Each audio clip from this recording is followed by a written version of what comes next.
یہ کچھ over acting type چیز ہو جاتی ہے۔ سالار نے بڑی صاف گوئی کے ساتھ کہا، تم تھکتے نہیں ہر وقت نمازیں پڑھ پڑھ کر؟ یہ فرض ہے، اللہ کی طرف سے ہمیں حکم دیا گیا ہے کہ ہم اس کی عبادت کریں اور اسے ہر وقت یاد رکھیں، سعد نے زور دیتے ہوئے کہا۔ سالار نے ایک جمائی لی، تم بھی عبادت کیا کرو، آخر تم بھی مسلمان ہو۔ میں جانتا ہوں، اور عبادت نہ کرنے سے کیا میں مسلمان نہیں رہوں گا؟ صرف نام کا مسلمان بن کر زندگی گزارنا چاہتے ہو تم؟ سعد پلیز اس قسم کے فضول ٹاپک پر بات مت کرو۔ میں جانتا ہوں تمہیں مذہب میں دلچسپی ہے مگر مجھے نہیں ہے۔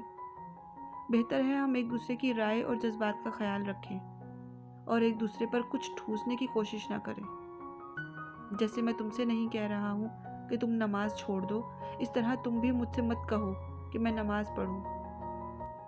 سالار نے انتہائی صاف گوئی سے کہا تو سعد خاموش ہو گیا۔ مگر کچھ دنوں بعد وہ اس سے اس کے اپارٹمنٹ پر ملنے آیا۔ سالار اس کی تواضع کے لیے کچھ لانے کے لیے کچن میں گیا تو سعد بھی اس کے پیچھے ہی آ گیا۔ اس نے باتوں کے دوران جب فریج کھول لیا تو اس میں موجود کھانے کی چیزوں پر نظر دوڑانے لگا۔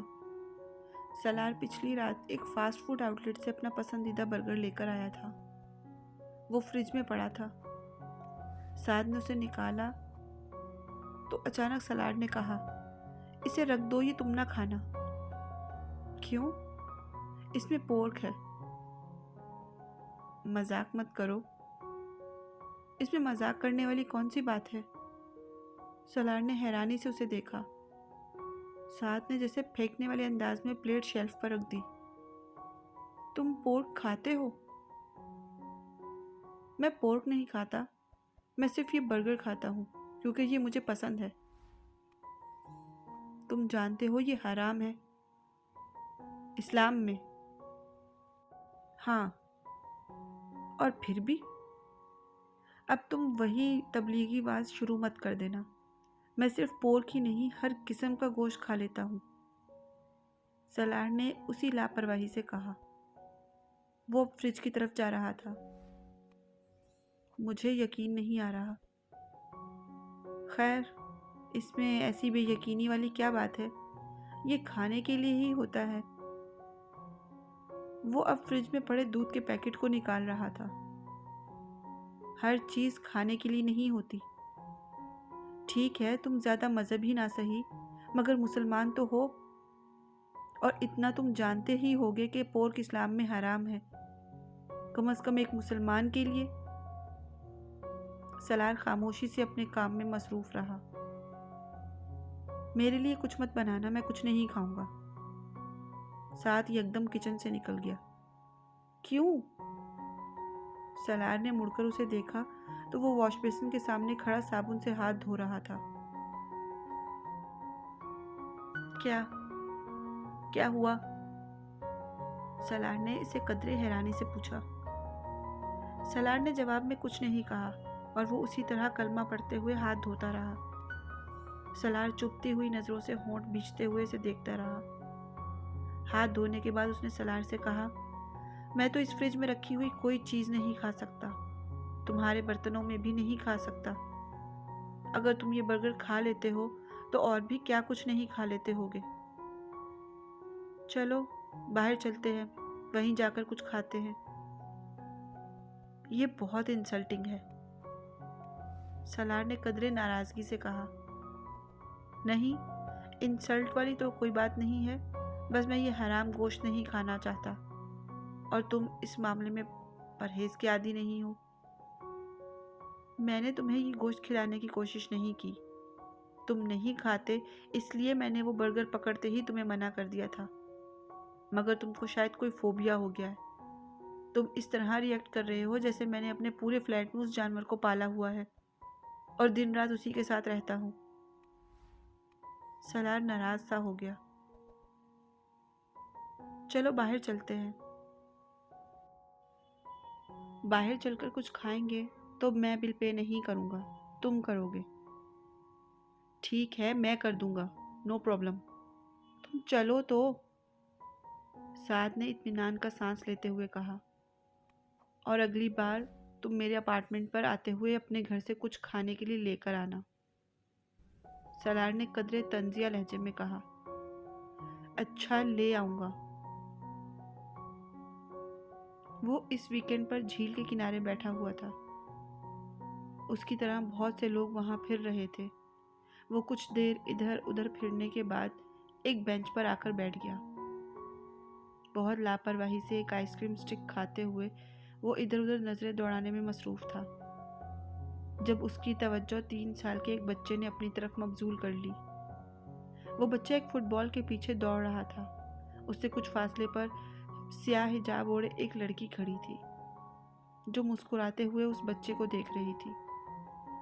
وہ وہاں موجود بہت سے ایشینز میں سے ایک تھی، مگر حجاب میں ملبوس واحد لڑکی تھی۔ وہ لاشعوری طور پر اسے دیکھے گیا۔ وہ بچہ دور سے ہی فٹ بال کو کک لگاتے ہوئے آہستہ آہستہ اس کے قریب آ گیا اور ایک ٹھوکر لگانے سے بال کو سیدھا سالار کی طرف بھیج دیا۔ کسی غیر ارادی عمل کے تحت سالار نے اسی طرح بیٹھے بیٹھے اپنے دائیں پاؤں میں پہنے ہوئے جاگر کی مدد سے اس کی بال کو روکا اور پھر اپنا پاؤں ہٹایا نہیں، بالکل اس طرح فٹ بال پر رکھا، مگر اس بار اس کی نظریں اس لڑکی کی بجائے اس بچے پر تھی، جو تیز رفتاری سے اس کی بال کے پیچھے آتا ہوا نظر آیا۔ اس کے بالکل پاس آنے کی بجائے وہ کچھ دور رک گیا۔ شاید وہ توقع کر رہا تھا کہ سالار بال کو اس کی طرف لڑکھائے گا، مگر سالار اسی طرح فٹ بال پر ایک پاؤں رکھے بائیں ہاتھ سے آئس کریم کھاتے ہوئے وہ دور کھڑی اس لڑکی کو دیکھتا رہا۔